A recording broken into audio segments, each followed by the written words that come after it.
Do you see energy and spirit as the same thing or different? I think that's a just basic yes answer, that they're both. They are separate, but they are the same. How are they separate? Hmm. I'm having trouble finding words for that, which makes me wonder, are they really separate if I'm having such trouble finding why? For me, I think they're the same. I think that energy, I think that spirit is energy. And I think that there are different frequencies and emitters of energy. So, like, you are energy, you have energy, and the energy that is in you is also within me, which is also in the greater spirit guides and other dimensional beings, higher dimensional beings. We just process and radiate that energy from different standpoints, from different points in space and time. Yeah, all right. So that helps me see why I see them separately. And it's like a prism or different sound frequencies, whatever. Yeah, there are these vibrations at different levels that, for lack of better words and for clarity of understanding it, I think we've given them this like hierarchy of one is above the other, which isn't true. They're parallel, but where is that parallel? Depending on how you look at the parallels, they'll then shift one above the other or side by side. It all depends on your perspective. And I think that kind of perspective helps people understand that it's all this. Yeah.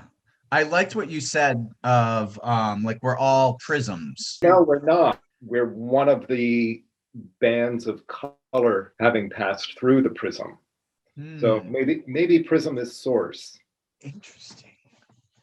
I see. I think that source is the energy, the light that passes through a prism that each one of us is. What you receive from my prism is a particular ray of light that you are attuned to seeing or hearing or feeling or, but So I'm a yes, we prism, are you're a prism. prism, everything's a prism that is sending out the light of source. Or sitting in the darkness not. True story. True story. If we go with this idea that we are prisms individually shining the light through us or not because we're stuck in a cave somewhere, then ultimately shining light through a prism, like the wonderful prisms in my living room, creates this rainbow of color. How do we clarify the light that is allowed to shine through the crystalline structure? Maybe the question is not clarify, but focus. An iris opening and closing. Like in this source's light is energy moving through this crystalline structure. Where does the Sherwood, where does the Paul fit into co-creation? Is it this iris opening and closing? Yeah, and that gives me an image of a lighthouse beacon growing brighter and fading as it rotates. Something about the prismatic pulse of us. How does the individual, I guess the individual as in self-control, self-determination, self-empowerment, how do we co-create with source to be in this world if we're a prism? That is about alignment. So what is alignment? It is keeping ourselves aligned with source such that their light pouring into us, it's outward at its most possible best. With the lighthouse analogy, that like alignment with source is having clean windows on the inside of the lighthouse so that the light can get out. Okay. Maybe clean windows on the outside too, but like alignment is being in the flow of being in the vibration of matching that vibration of source.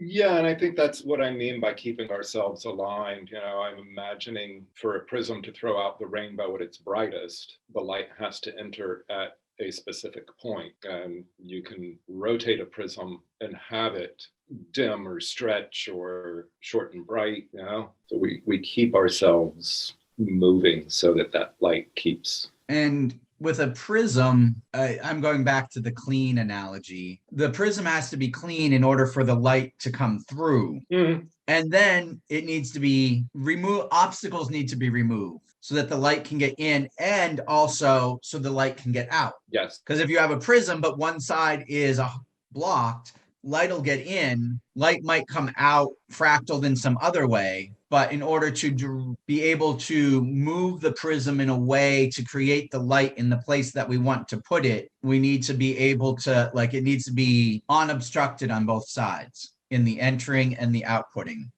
The same as, like, we are energy, we are frequency, we're vibration. We receive this like a radio or, old televisions, but we also need to put out what we are, the structure, the crystalline structure that we're creating then out in the world. Agreed. Let's talk about energy. How do you know? I'll start here. How do you experience energy in your body, in your being, in your environment? All kinds of ways. Such as? How do you experience that light? How do you, as the receiver of that light, experience it? Well, that physically, I experience it physically, visually. Mundane things like that. Skin sensing, wind, cold, warmth. Diving into the more etheric energy, and also just staying in physical. The reverberating tingle that happens when you hit your funny bone. The buzz in my hands when I'm giving Reiki, the floating euphoria of smoking pot. Would you say that you experience these things in your nervous system? Most of those, yes. Or I guess the nervous system is the great translator. I think the brain is the great translator, and maybe the heart and the gut, because there's multiple intelligences there. Yes, so the nervous system is the conductor, the copper wires that carry the currents. So yes, do experience it in the nervous system, but I feel like the brain or the mind is what gives that energy shape. As somebody who does Reiki, do you, you talked about the buzzing in the hands. Do you feel that buzzing in any other part of your body? Like, do you feel it in the rest of your nervous system, or it's the vagus nerve that is really what you're feeling? But do you feel that, like, in your spine? Is your head tingling and alive in a different way? That shifts from practice to practice. Yes, all of those have occurred. All occur all the time. No. The cranial sensations I'm more aware of in meditation. And when you say cranial sensations, are you talking tingling, throbbing, pulsing, or are you talking thought? The tingling, physical sensation, third eye buzz, crown buzz, temples, or whole headband tingle. And then there are the thoughts as well, but I'm more primarily meaning the physical sensations. And I also upper chest, heart chakra, throat chakra sometimes. And when you feel these sensations, is there, if you feel the heart chakra or the throat chakra or the third eye in this headband, how does that sensation of feeling translate to, I will say, like, thought? And does it translate to thought for you, or imagery that comes up, like a mental stimulation of some sort, a meaning or interpretation? And can they or are they just experiences? Like, I'm feeling this headband, or I'm feeling an opening or a constriction of the heart. Both occur, and they kind of occur separately but concurrently. There's an awareness of the physical sensation, but there's also the awareness of thoughts relating to and expanding on what I'm physically feeling.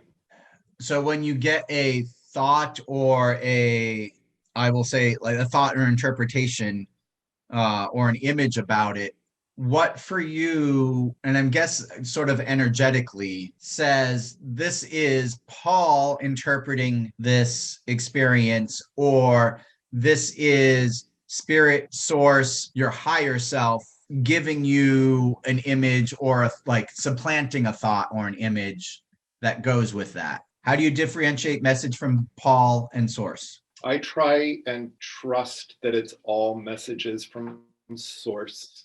I try not to differentiate when I think about, is it source or is it Paul? If I put it to this is Paul, that for me becomes about ego. And I do my best to not come from that place. So I trust that, going into a meditation or a healing with the intent of allowing the energy to flow and not try to direct it. There's a humility happens, or there's a sense of a sensation of humility that creates feelings of truth and genuineness and trust that, oh, all right, that's from source. And I think Paul just sometimes interjects, wow, that's really fucking cool. Sometimes Paul gets too wrapped in it and this is how I know, when Paul gets too enwrapped in the thoughts, the sensations subside. And if I can catch that moment and tell Paul to have a seat again, the sensations will pick up again. It's interesting. If I'm hearing you correctly, it goes from, these sensations, feelings in the body, and maybe some guidance, imagery, thought that just sort of appears. And then when Paul comes in, it becomes a mental, it all focuses on that mental thought. The rest of the body sensations begin to fade. Yeah. So there's value to staying in the body.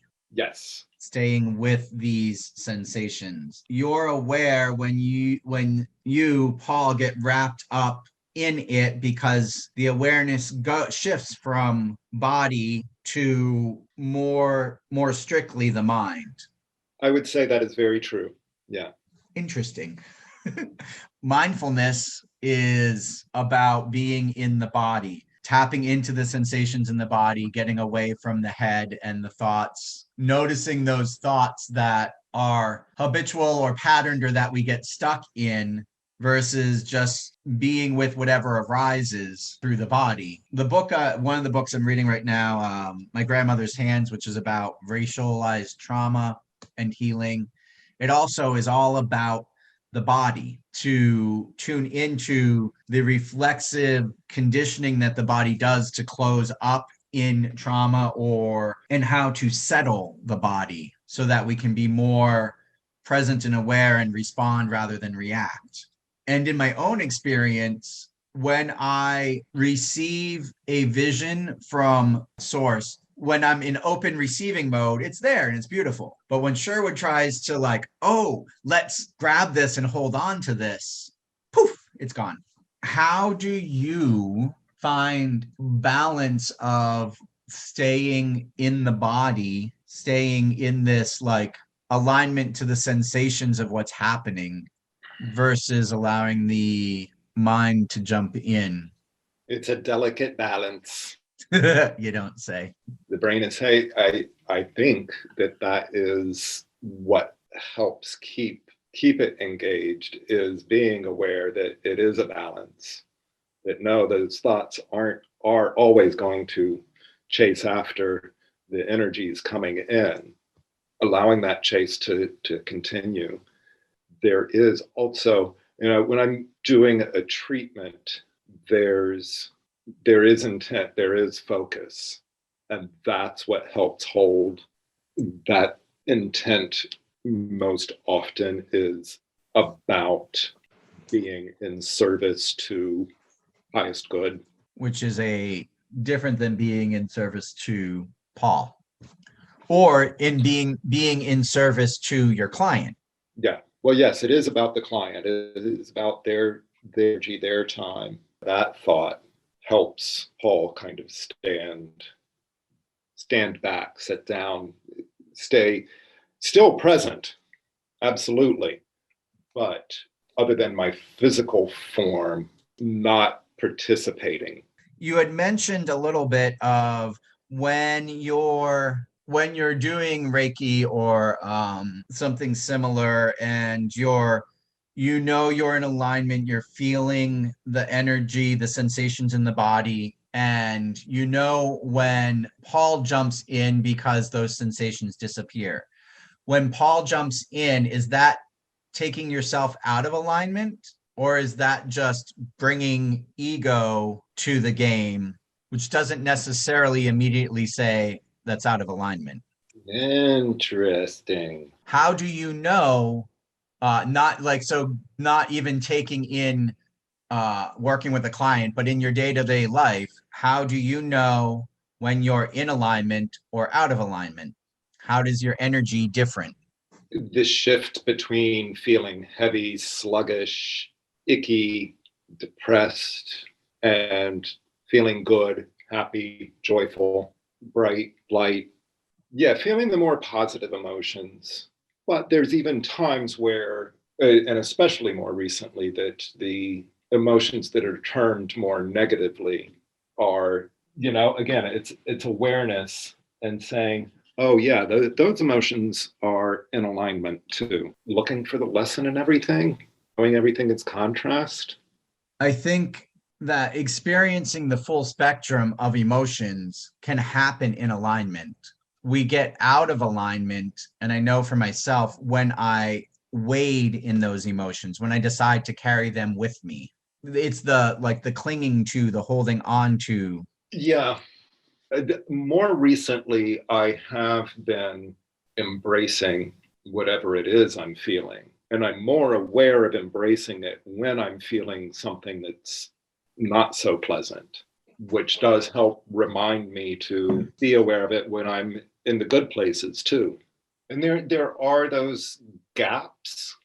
And perhaps it's the gaps that, no, I wouldn't even say, I was going to say that's when we're out of alignment, that we're in alignment when we are where we are, but we can't be aware 24/7, or perhaps we can. I think we can. I think the potentiality is there. In alignment when we're sleeping.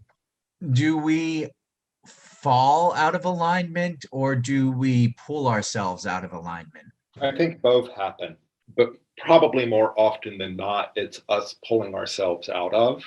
But I do feel like there are those moments of fate that push us out in order to realign us to where we should be going. Is alignment about being at a particular frequency or vibration, or is alignment about experiencing the frequency and vibration? Hmm. I want to say it's the experience of, but I don't agree with that. I think, and I remember having this conversation with another friend. I think that being in alignment is being in the present moment, experiencing what you're experiencing as you're experiencing it. And being out of alignment is not being in that point of meeting life where it's at, as it's coming to you and as you're moving through it. Alignment is being in the middle of all of that. Being out of alignment is life is throwing this stuff at you, but you're lost somewhere else. So then there's the whole other element of we can be in alignment and be in low frequency. Oh, very much. Yeah. What are things that you do to shift your energy into that higher vibration or frequency? Prayer is one of them. And by prayer, what do you mean? Prayer, affirmation, meaning having, even if it's only mental, but better if it be recorded in some manner, creating a statement about the desire to raise my frequency and paying all due respect to the lower ones. And that for me is even more so, paying respect to whatever frequency I'm at, and Yeah. being as gracious with it as possible, but saying, you know what, I'd rather be at that frequency, not this one. But thank you for reminding me that you're here. You need to accept the ground that you're standing on, where you're at, in order to have a solid footing to get to where you want to go. Because if you're not comfortable here and you're not accepting that you're wherever you are, then you don't have the ability to like push off and into the next thing. Or you got nothing to push off of. Yeah. Are there other things that you do other than prayer to shift your vibration, your frequency? More mindful of my self-care, of stretching my body, exercising my body, feeding it, fueling it better, making sure it's rested sufficiently, recharged sufficiently. Yeah, the self-care umbrella. And I feel like that covers everything that I just mentioned, and then some. So all of those things to me will raise my vibration as well. I think of vibrations as like a hourglass. There's like negative vibrations, slower, lower, from rage to anger to annoyance to just slightly peeved to okay to feeling, so there's these, and then they start to build up from contentment all the way up to joy and bliss. And the stuff you mentioned for me brings me to contentment, usually. Middle of the road, I feel good, I'm content, life is okay, nothing's really going wrong, I can handle what's coming my way. Do you actively try to go above that line into happiness, joy, bliss, and how does that play into your, I For guess, me, they're self-care? all kind of, I'm sorry, how does that play into my self-care? Yeah. All higher ones are part of contentment. I feel like the contentedness, being delighted with where you're at, that's contentment for me, and contentment contains it all. Just like the lower frequencies, I don't think that the higher frequencies are necessarily someplace that you can sustain, that there needs to be that infinity loop. I agree. Like no one place is something that we can sustain, nor should we. But going back to the prism, source is coming through us, and then we get to do something to project that light out. I believe that we're ultimately seeking pleasure and avoiding pain. We can't avoid pain forever.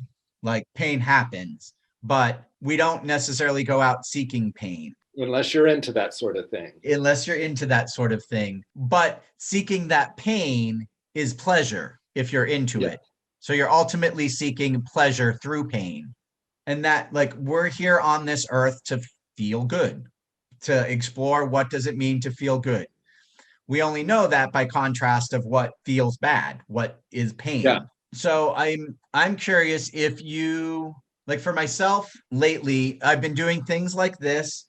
I have a friend that I co-work with. I have a couple things that I actively seek a frequency, a vibration, or an energy. And I'm wondering if there are things that you, vibrations, frequencies, that you actively seek in your life, and how do you go about intending for them, whether it be joy or play or relaxation, recreation, which is recreation, to recreate ourselves. Realizing I don't really actively do, and especially the last couple of months, but seeking out friendships, sharing walks in nature, and solitary walks as well. Those are probably my two biggest. I'm sure there's others, but that's what's coming to mind. And it's very funny. There's a little like anxiety feeling of being called out and feeling like I'm getting it wrong. I The conversation there, I'm supposed to be having right. There's only right or wrong answers, and it's very funny because I know that that's not true. very much not true. I think I am aiming to come back to energy and frequency and cultivating, like how do we cultivate not only alignment, but then cultivate specific frequencies, specific vibrations. Play has been a big one for me. How do I incorporate the energy of play, the energy of not taking it too seriously, although like play is both serious and completely not serious. If you talk to a kid who's in the middle of playing something, like they're dead serious about it. But there's also like the timeout. You know, you can break the seriousness of the play. A thought came up earlier when you were talking about prayer and affirmations. I was going to ask about how does imagination fit into energy alignment, because affirmations are they're an imagined outcome, an imagined future, imagined way of being, maybe not far off of where we're at or where we're going, but that ability to think outside the box, see something different than where we're at, and to see it, embody it. So I like to think of it more, the word imagination Ooh. is starting to ignite, is something else that's coming with that. But yeah, they using your imagination to ignite your affirmations. That inspiration may not always be so obvious, and maybe even a sense of surrender. I don't really like that word because that feels like giving up. At least the definition that I have in my own head of, raising the white flag. Is surrender this similar to allowing? Yeah, that allow is the good word. Surrender is also a good word, but It can be loaded. I like this imagination and igniting our affirmations, igniting things within us. I've created my own word recently of humicorns. One of the issues I see in the greater society is that we all want to belong to something bigger than us, so we're looking for groups of things to connect with: our sports team, our neighborhood, our race, our age bracket, our gender, our sexuality, the foods we eat, the activities we do. But ultimately, when you get to intersectionality, none of us fit in one group, and none of us fit in all the same groups of somebody else. right. We might fit in a lot of them, but not all of them. We are all each unique individual beings with unique individual experiences, but we're all human. So it's not like human and then male and female and da da da, or not human and then race and then, it's human and unicorn. We're all human, but we're all individual and unique and special and should be loved for that. So we're humicorns. We're mythic.